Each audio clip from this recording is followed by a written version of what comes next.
everyone, and welcome to Equilibrium. I'm your host, Bria, and today I'm here with Angelica Wilson. She is a writer, a social media maven, and yoga instructor. Thank you so much for being here today, Angelica. Hello, thank you for having me. I'm so excited. So excited to talk to you. So I first found you on LinkedIn, which is super funny. You're Yeah. a writer for pretty much all my favorite brands.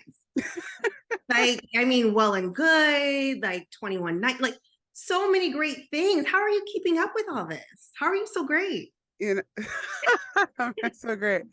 First of all, I would probably have to thank my mother and my father for that one. Pretty much as a kid, I got thrown into like every after school program you can imagine. So I'm used to a busy schedule. So now as an adult, I'm still used to a busy schedule. Yeah. And you're like, okay, so social media is obviously very busy, and then you're writing and doing yoga. How do you like find peace? Going to sleep. Mhm. Going to sleep. Honestly, whenever I can, my favorite part of the day is when I'm just like in my PJs, laying on my bed, and just even with like my phone to the side and just like laying down and going, oh, like that's that's my most peaceful part of the day. That's how you can do it. Do you get like 8 hours of sleep per No, day? no. I'm gonna be very honest. I'm not one of those yoga instructors that's like, oh, I meditate for 30 minutes a day and I practice for 2 hours. Like I am No, not you. I always like to joke that I'm a New Yorker first. So I Mhm, am always mhm. go, go, go. Oh my, yeah, I Mhm. can't meditate. I can't do it. I'm like, either I'm sleeping or I'm like, my mind is thinking about something else. Well, that's the thing. A lot of people come up to me and they're like, oh, I can't meditate, like, and I can't like sit up and do all that stuff. Hmm. One of the most revolutionary moments for me that actually got me really into meditation was during my yoga teacher training. And one of my instructors, his name is Sam Chase, love you, Sam. He said, you can sit up or you can lay down. And I went, you can meditate laying down. And then I fell asleep at some Groundbreaking. point. And then I was like, oh, I'm so sorry I fell asleep. He's like, no, that just means your body needs rest. And I was like, I can sleep So during a meditation. So, I'm doing it right the whole yep, time. yep. Even that little like end of your day where you just clear your mind and you're like, I'm gonna have a good day tomorrow, or I'm gonna get through tomorrow. That's like your little mini affirmation before you go to bed. That's a Yeah. 10-second meditation. It's something. You did I it. mean, Hmm. I've been doing the right. I mean, Hmm. perfect the whole time. Yeah. You Makes don't all the have to you difference. don't have to do the 30 minutes. I've done the longer stuff, and Yeah. sometimes you got to build up to that. But if you don't have a whole hour and a half to just close your eyes and meditate, then I don't know who does have that much time to just sit. I mean, that's a long time. That's a long it is time. a long time. It So takes as a yoga practice. instructor, I want to know, you said you do your yoga typically in the evenings, but as an instructor, you do them in the morning. So do you do practices multiple times a day? I would practice 2 times every single day, where I would do, which order did I do it in? I think, yeah, I did a hot practice and then I did a regular vinyasa practice back to back every single day. Really? Yeah, That was that was good. part of my life. I Hot yoga was hard to me. Yeah, it's one of those things where, specifically hot yoga, I feel like it's one of those things where it either takes a certain type of person, or you have to build up to become that certain type of person to maintain staying in that room doing all of the postures while like maintaining, it's not necessarily calm, but it's more like, don't panic, you're fine, it's just Mhm. not easy right now, like Yeah. that's kind of the thing. Gosh, yeah. I feel like I'd be the person that's like fainting and needs to be like taken out. I want to know. So you're a yoga instructor. I want to know what it takes to become a yoga instructor. So walk me through your training. Yeah, so to become a yoga instructor, every school has a different like rule process. With mine, I actually studied there for 5.5 years. And every year they would go, join our teacher training, join it, do it, do it. And I was like, I don't want to, because I was already a dance teacher at the time. And I was like, I don't want Mhm. to do it. And then eventually I was like, fine, I'll do it. So I Yeah. did it. So I already had that like rapport, and I filled in the application. I just asked, like, have you taken yoga? Do you have any movement experience? And then you get accepted or you don't. I got accepted. You go through a 200-hour training. Everyone's 200-hour training is different. 200 hours is the standard for across the board, no matter what school. If you want to be Yoga Alliance certified, that's kind of like our whole big thing. So every yoga instructor that's certified has done at least 200 hours of this. So each school is different, but it's some combination of philosophy, asana, which is posture, pranayama, which is breath work, as well as some get a little deeper into, the meditation aspect. There's also like posture clinic, working on alignment as well. You do a whole anatomy course as well to make sure like everyone's muscles and joints don't break while you do a down dog, stuff like that. Yeah, and then mine, we had quizzes every week. Hmm. So at the end of every week, when we covered a subject, we had a quiz. And during the whole, because my training was, I think, like 2 months long, and every day we had to practice. And then I think it was like 3 times a week, we had to not demonstrate. We had to like practice teach, Wow. Okay. where we would like kind of like start teaching a class, and then like the real teacher would like cut you halfway through and then finish it, and then as you went through the training, by the end you were teaching the whole class by yourself. Wow. I Yeah. I mean, congrats to you. Well, that's just the base training. There's also 500 hours, but and then there's Wow. Oh my, additional certifications on top of it. So there's a lot of lot of training steps that to goes it. into it.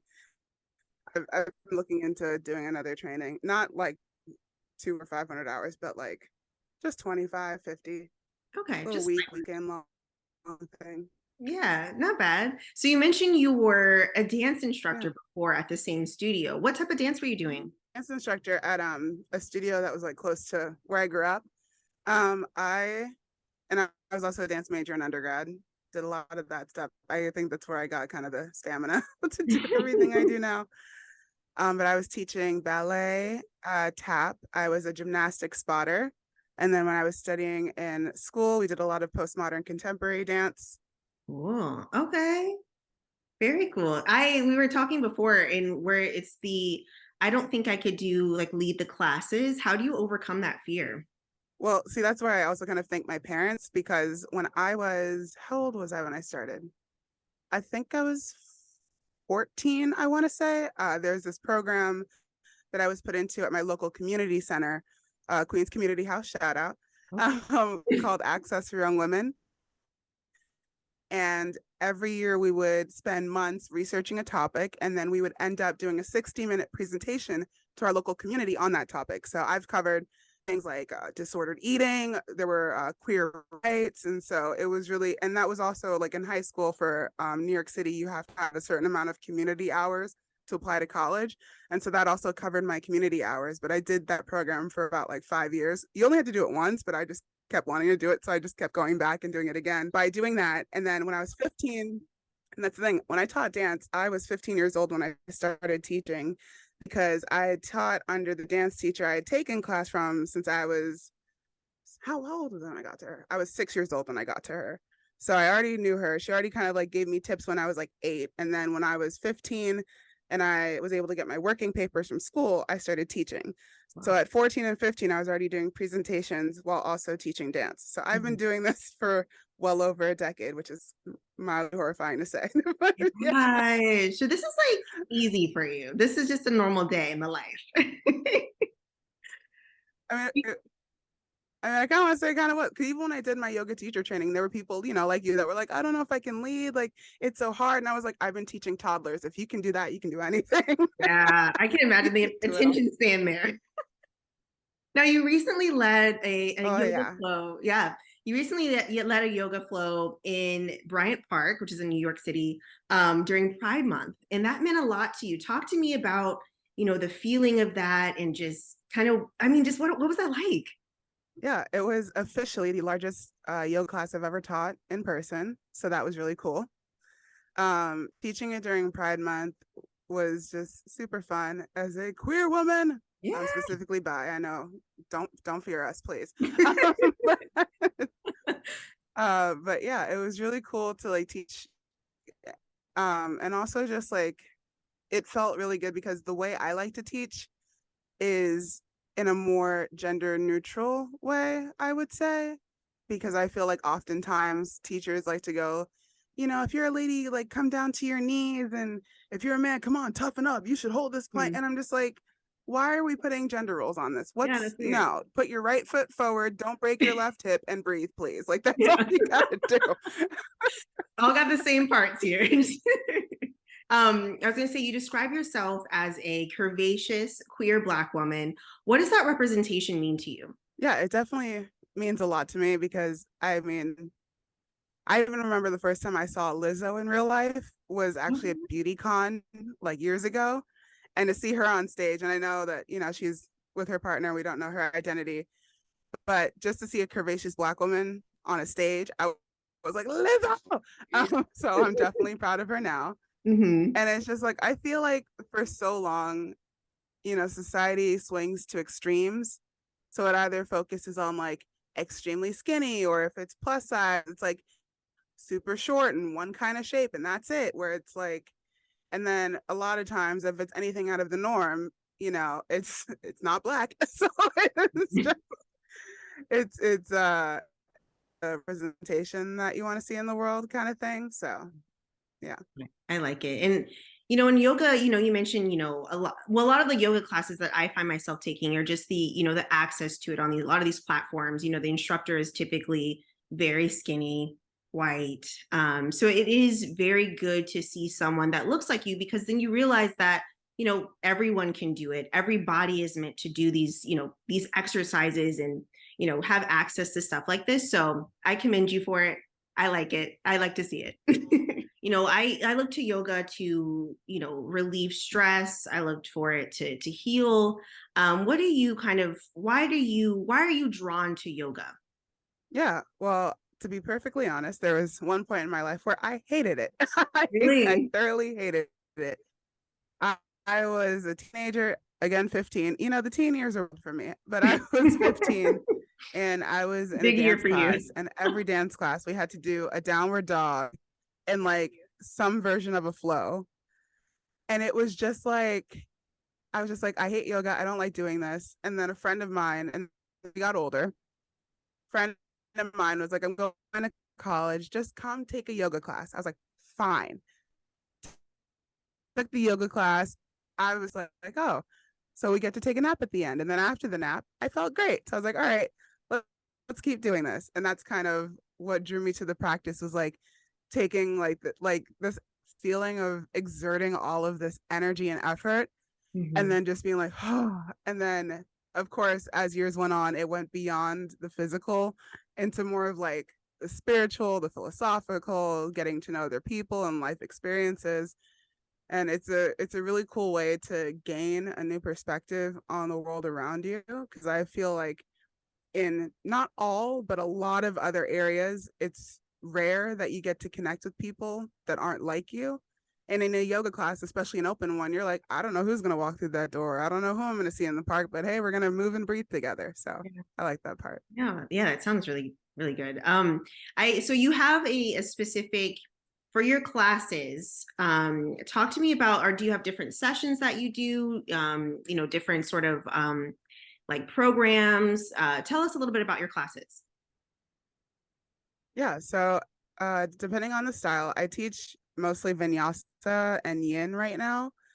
Vinyasa is kind of like what you think of as like a yoga class where you're like warrior one, warrior two, reverse, and flow, and flow, and flow, and then do push-ups and then flow and all that. Yin, we grab a lot of props like bolsters, which are pretty much giant pillows and blocks and stuff, and we hold the shapes for like 5 minutes. Sometimes if I have more time, like 15 minutes, and just kind of like let the ambiance kind of take over. But lately I've been teaching in person more vinyasa classes. Um, just because it's 45 minutes, it's summertime. Everyone's like, I want to move my body because I've been sitting in a chair all year. So That's good that you have give time for people to take care of themselves, though, because not everyone's the same. mhm. Yeah, that's something that I definitely put into my own teaching on this, because many teachers kind of, not so many, but I have experienced a number of teachers kind of go on this power trip, and they're like, you have to do it the way I do it. And if like some student is like, let's say on their knees for a plank, and they're like, come on, we're all in plank pose, we're not going to move on until everyone's knees are up, like that kind of stuff Yeah. has always annoyed the crap out of me, because I'm like, you don't live in my body. You don't know what I've been through. I could have had a crap day and I'm just trying to move a little bit to get that crappy feeling out of me for making it work. You know what I mean? So like, I'm not saying that I'm perfect, but I try to implement things that I like or dislike from other practices into my own class. That's good. Yeah, I feel like that's so important, especially, the different modifications and, not I mean, again, not everyone is the same. I want to know about your tune in series is what you're doing. What inspired that? And tell us a little bit about what it is. Oh, yeah, so the Tinin series is a recorded series I have with Om Stars, founded by Kino. She's really cool. And that whole series was pretty much just like came up during a time where I just felt like everything was chaos. And I Mhm. was like, we just need to like turn inwards and bring it on in. And so I pitched it to the Om Stars team. They're like, yeah, I recorded and everything. And so I did that series. It's a 4-part series based on different kind of emotions and elements that incorporate yin, asana, and meditation. So yeah, Cool. Now, what inspired it? I mean, just like me having ideas from like feeling stressed out and just being like, and also, and I would also say like there was also this kind of blip of like, I feel like so many people look for answers outside of themselves. And it's like, if you just spend more than 5 minutes alone with your own thoughts, I know it's terrifying, but just spend some time alone with your own thoughts. You can discover a lot. So Yeah, I agree with that actually. I find that I'm like always like I'm a pretty introspective person. Um, I what are 3 yoga poses that you recommend that people do daily to stay centered and to like be at peace? yeah, I definitely think mountain pose is a great one. It's just standing up and you can put your hands wherever you need them. For example, if you want to feel more openness, you can stand up with your hands next to your hips, palms face forward, arms extended. So you just kind of feel this sensation through the front of the chest. You can put one hand on the heart, one hand over the abdomen, just to kind of go inwards if that's what you need to find peace. Or if you're like, I just want to feel freedom and the wind blowing under my armpits, you can take a high mountain pose with the arms overhead. So that's variations of mountain pose. Second posture. Another one, I loved offering a forward fold. Hmm. Depending on your body, you can sit in a chair and just like fold over your legs and let your arms drape next to your lower legs. If you do it standing up, you just stand up, tuck your chin, roll all the way down until your arms dangle or they find the ground. And you just breathe like that for like 15 to 30 seconds. Just let yourself be in a fold and just curl in. And then I would say the last one to find peace, I was kind of toying in between the two. I would say a savasana, which is kind of that ending pose. I know the English translation isn't too great because it's corpse pose, Oh.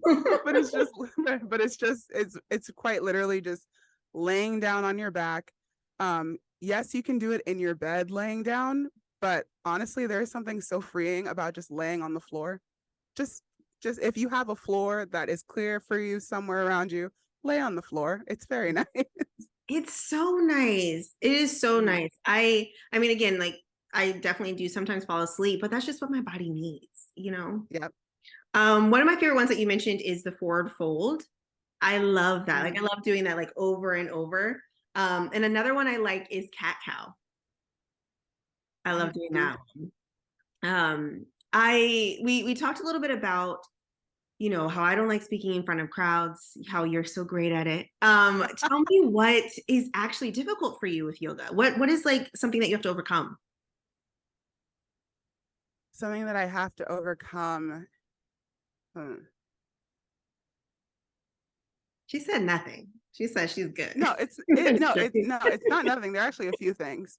Something that I have to overcome is like the it's not the fear. I don't have a fear of it. It's more just like not being annoyed with it of Mhm. like how my practice looks different from like the average one because you see all of these super aesthetic, like the leg is 180 degrees and it flows into a split and then you just lift the arms and then the wind blows in your hair.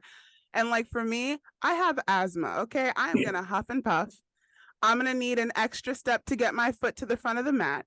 And like at first it was definitely that's why a lot of times I'm gonna be very honest, I like classes where I don't demo Oh, or really? where someone else demos for me. Hmm. Because for me demoing, I'm just like, oh, everyone's gonna go through judgment and be like, oh well, she has to like use blocks. I'm like, I don't care. I my practice looks different. Yeah.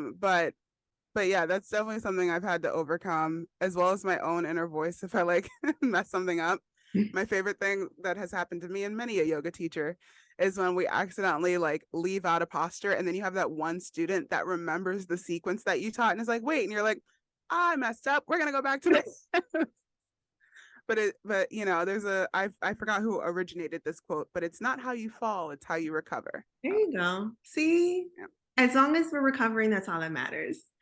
I Yeah. want to know. So one thing I always wonder about instructors for these fitness classes is where they're like getting inspiration to come up with new ideas for each class.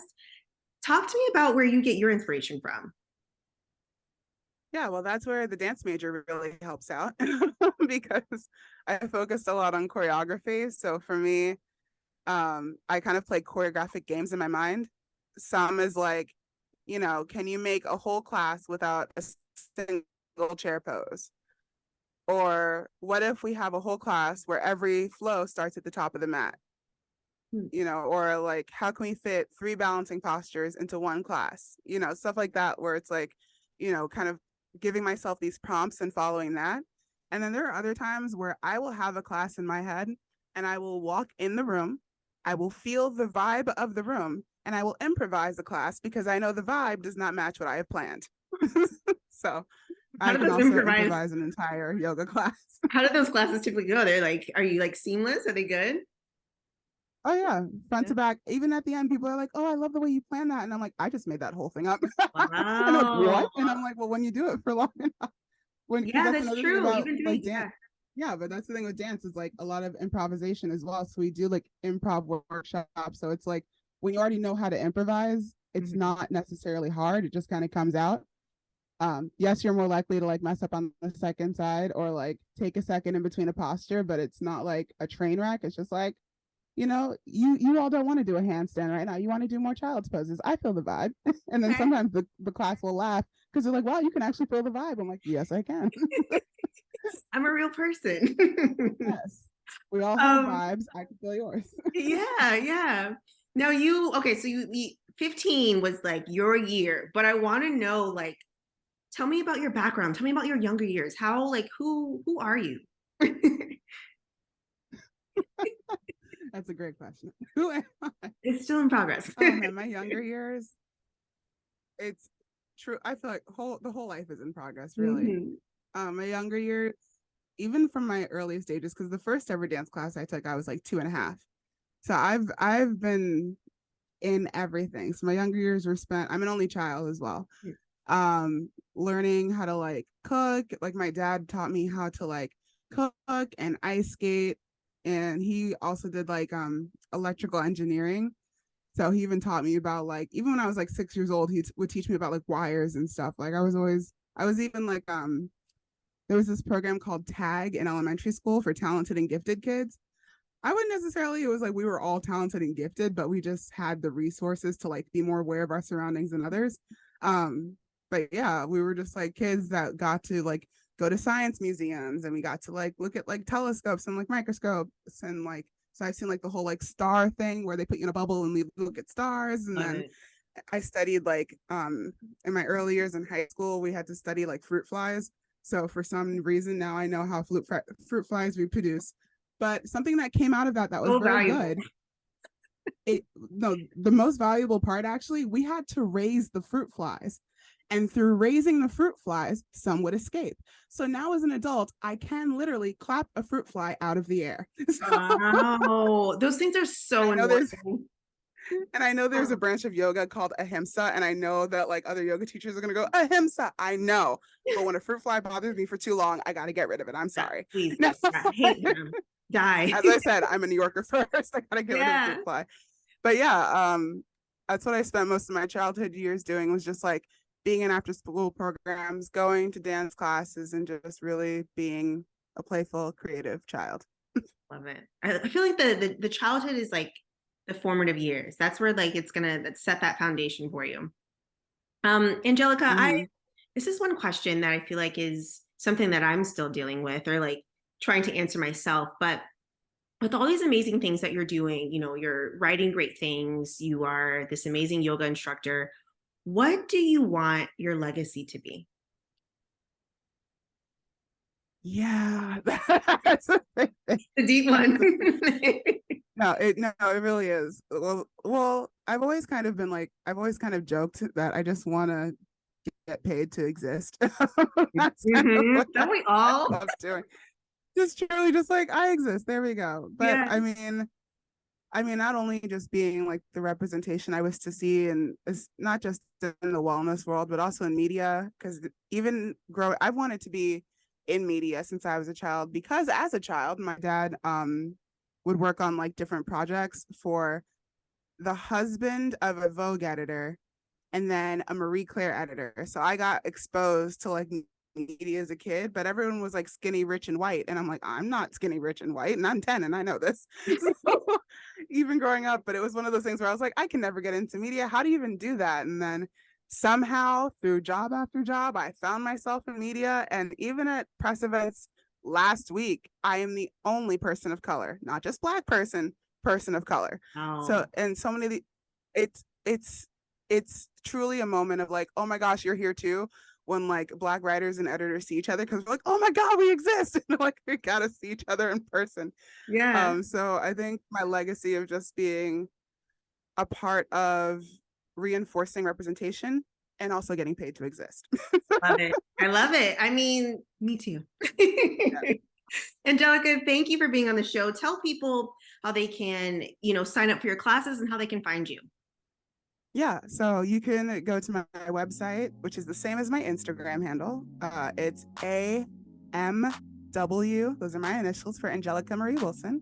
AMW Loves, LOVES. So AMW LOVES on Instagram, and then just .com for my website that has all of the outlets I write for and all of my yoga classes. Angelica, thank you so much for being on Equilibrium. We will talk to you soon. And Thanks I'm for just having for me. class. What do you say? I said thanks for having me. Definitely. Thank you so much, everyone, for tuning in. We will see you next time. Great. Bye.